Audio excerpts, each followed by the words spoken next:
Sveiki, bob.lt elektroninę parduotuvę ir turim štai tokius vaikiškus momentinius fotoaparatus su žaidimais, 16 GB kortelę.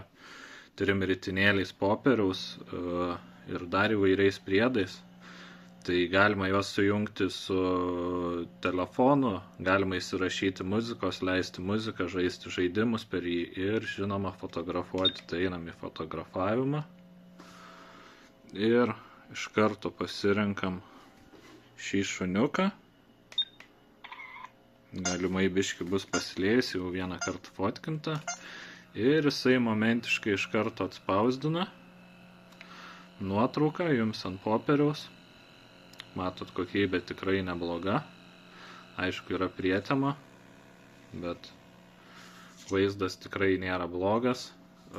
Šie fotoaparatai yra dviejų spalvų, tai rožinė arba mėtinė. Vieno fotoaparato kaina 43 eurai. Turiu tiek atskirai papildomai juostos fotografavimui. Tiek šitų fotoaparatų kol kas yra tikrai nemažai. Tai ką domina bob.lt elektroninę parduotuvę. Taip pat turime kitų žaislų, tai robotai, šuniukai, mašinėlės ir kiti panašus dalykai.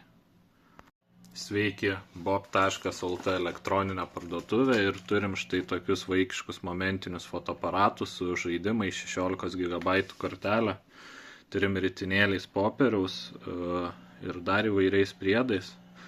Tai galima juos sujungti su telefonu, galima įsirašyti muzikos, leisti muziką, žaisti žaidimus per jį ir, žinoma, fotografuoti. Tai einam į fotografavimą. Ir iš karto pasirenkam šį šuniuką. Galimai biški bus pasilėjęs, jau vieną kartą fotkinta. Ir jisai momentiškai iš karto atspausdina nuotrauką jums ant popieriaus. Matot, kokybė tikrai nebloga. Aišku, yra prietema, bet vaizdas tikrai nėra blogas. Šie fotoaparatai yra dviejų spalvų, tai rožinė arba mėtinė. Vieno fotoaparato kaina 43 eurai. Turiu tiek atskirai papildomai juostos fotografavimui. Tiek šitų fotoaparatų kol kas yra tikrai nemažai. Tai ką domina bob.lt elektroninę parduotuvę. Taip pat turime kitų žaislų, tai robotai, šuniukai, mašinėlės ir kiti panašus dalykai.